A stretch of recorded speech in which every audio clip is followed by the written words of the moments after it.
Good morning guys, welcome back to this channel. কেমন আছো সবাই? আমরা ভালো আছি।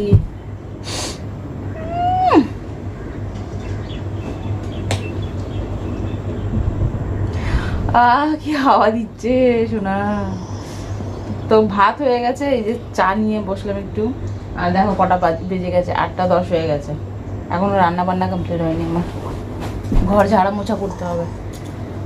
আমার হাজবেন্ড পুজো দিয়ে যাবে আজকে, দেবে তো?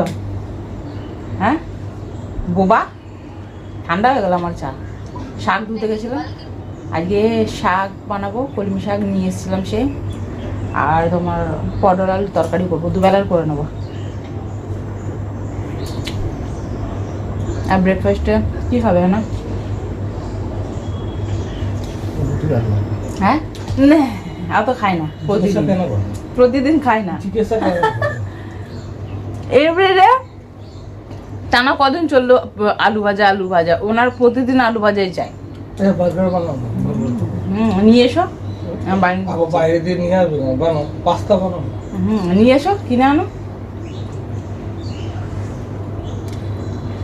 এইগুলো খাবে না। পাস্তা বলছে, পাস্তা ওনার জন্য আনা বন্ধ হয়ে গেছে ঘরে,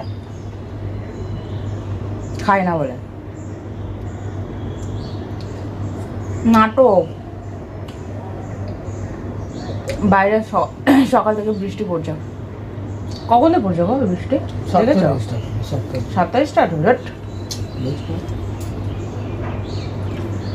তো 7 তারিখ যখন স্টার্ট হচ্ছিল, তো কাপড় জামাগুলো তুমি তুলে দিতে পারো নি? হ্যাঁ না, কিছু বললে কোনো কাজ করবে না, এত বদমাইশ। নিজের সংসারের কাজ কাকে বলতে হয় করতে? হ্যাঁ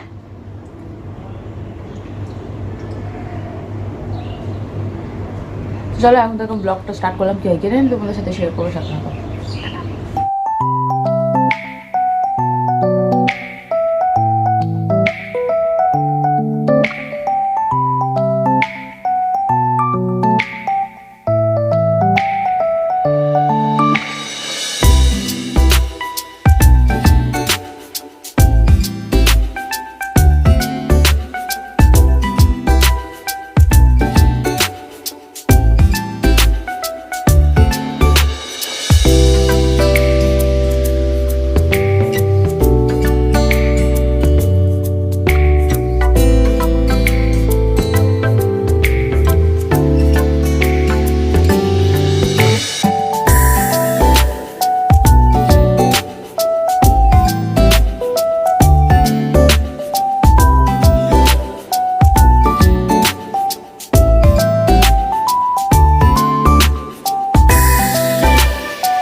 ব্রেকফাস্ট করতে বসলাম, দেখো কটা বাজে।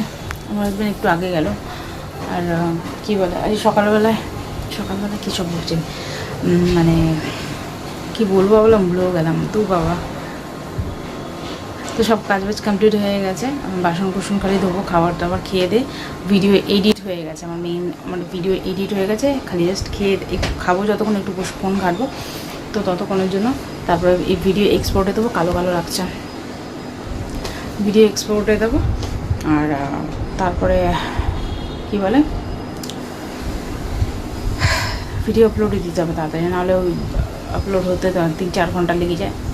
যাই হোক, চলো খাওয়া দাওয়া করি, দেন পরে আসছি কথা বলতে। টাটা। তো এই হলো ব্রেকফাস্ট আমার। চলো গোলা রুটি খাই, টাটা। বাইরে পড়ছে কি জোরে বৃষ্টি, দেখো। আর এগুলো কাকে খেতে দিচ্ছি, একবার দিয়েছি, দুজনকে ডেকে নিয়ে এসেছিলো, তারপরে আর নিয়ে যায়নি, ওখানে রাখা আছে। কি বৃষ্টি, এক্ষুনি থেমে গিয়ে আবার সেই গরম, ভালো লাগে না যেন। চলো এগুলো ক্লিন করি, ক্লিন করা হয়নি, আমার ফোনের ওপর পড়ে গেছে। বাবা, বাসন কুসন ধুয়ে গ্যাস ক্লিন করে তারপরে তোমার ভিডিওটা আপলোডে দিলাম।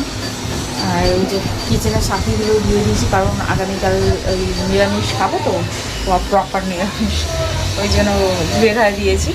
আর বাইরে কন্টিনিউ বৃষ্টি পড়ছে, ফের থামছে, ফের পড়ছে, ফের থামছে, এই হচ্ছে। আর আমি কী করবো বলো তো, এখন 12:30 বাজে। আলমারিতে যে বক্সটা নিয়ে এসেছিলাম কাপড় জামাগুলো সব ওর মধ্যে রাখবো, বুঝলে? তো ওই ভাবলাম চলো বসে থেকে লাভ নেই, আর তো কাজ নেই কিছু, ওই ওটা করে নিই। চলো।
এই পাহাড় দেখতে পাচ্ছ, পাহাড়ের একখানা ভিডিও শেয়ার করলাম তোমাদের সাথে, আমার শাড়ির কালেকশন। দেখো আবার কালো হয়ে যাচ্ছে, বাবা আমার কি জ্বালায়, জ্বালাতো।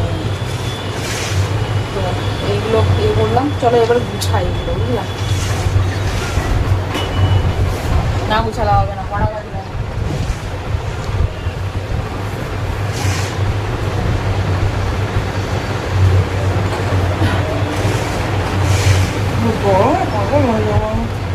শাড়িগুলো সব আলাদা আলাদা করে রাখতে হবে, হ্যান্ডলুম শাড়ি আলাদা, বেনারসি গর্জিয়াস ওলা শাড়ি সব আলাদা। চলো কাজে লেগে পড়ি।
মাথা খারাপ হয়ে গেছে আমার এই বুঝাতে বুঝাতে, বলো তো। ঠেসে ঠেসে রেখেছি, নিচেটা তো বেশি ঠেসে ঠেসে রেখেছি। তারপরে এইটার মধ্যে তো সে জড়িয়ালা আছে, নিজে থেকেই উঁচু হয়ে যাচ্ছে, কারণ 3-4টে ফোল্ড করতে হচ্ছে শাড়ির, কারণ ছোটোর মধ্যে হচ্ছে না, অসুবিধা হচ্ছে। আর এর মধ্যে রেখেছি 3টেই আমার হয়ে গেছে। আমি ভেবেছিলাম 2টোর মধ্যে হয়তো হয়ে যাবে, আমার হাজব্যান্ডের কিছু রেখে দেবো। তো নেক্সট মান্থে অর্ডার করবো কোন আমার হাজব্যান্ডের জিনিসগুলো পত্র রাখবো। তো চলো কেমন করে 3টে জিনিস রাখি সেটাই জানি না আমি, চলো রাখি দেখি।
তো এই যে দেখতে পারছো রেখে দিয়েছি 3টে বক্স, 1টা 2টো 3টে। আর এখানে স্পেস পেতাম না ব্যাগ রাখার বা ব্লাউজ রাখার, এখানে পেয়ে গেছি। এখানটা একটু ভালো ব্লাউজগুলো, এগুলো এমনি নর্মালি যেগুলো ওগুলো। তো এই যে এখানে ব্যাগ রাখার স্পেস পেয়ে গেছি, আরও ইভেন উপরে একটা ভালো ব্যাগও রাখতে পেরেছি। আর এইসব তো দেখোই না বাবা, জঘন্য হয়ে আছে।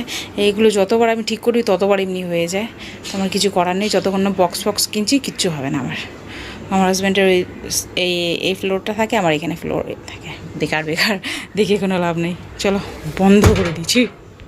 তো আজকের লাঞ্চ সাদা ভাত, পটল আলুর তরকারি, কুমড়ো শাক ভাজা। চলো খাওয়া যাক, 3টে বেজে গেছে, টাটা। গরমে মরে যাচ্ছে। গুড ইভিনিং, রেডি হয়ে গেছি। আর দেখো ঘড়িতে কটা বাজে, 6:30 বাজে। যাচ্ছি বাপের বাড়ি, কারণ বিপত্তারিণী পুজো আছে তো, যেখানে আমি পুজো দিতে যাই ওখানে ব্রাহ্মণকে বলতে হবে, কারণ ওনাকে টাকা দিয়ে আসলে উনি সব কিনে টিনে রাখে। তো সেই জন্য ওনাকে বলতে যেতে হবে, টাকা দিতে যেতে হবে, তারপরে ঘাস নিয়ে আসতে হবে, কারণ দড়ি বানাবো এবছর। তো মা দিদি কেউ করবে না, তো আমাকে কে বানিয়ে দেবে, নিজেকে বানাতে হবে। তো সেই জন্য ঘাস নিয়ে আসবো, বাবাকে বলেছি বাগান থেকে ঘাস নিয়ে এসে ফ্রিজে রেখে দেবো, যেখানে ঠাকুরের সব জিনিসপত্র রাখি। এখানে জায়গা করা আছে, ওখানে সব মানে আশপাশ করা হয় না, কিছু করার নেই ভাই। আমরা অত বড় লোক না 10টা ফ্রিজ নিয়ে আর ঠাকুরের জন্য আলাদা, এই জন্য আলাদা করবো। যাই হোক, আর ওখানে আটা মেখে রেখেছি, দেখতে পারছো ওইখানটায় আটা মেখে রেখে দিয়েছি। এসে রুটি করে নেবো, রুটি বা পরোটা কিছু। আর পটল আলুর তরকারি আছে। গরম মাত্র না ভালো লাগছে না, যে গরমে কী করবো, কিছু করবো না, যাবো এখন বাপের বাড়ি।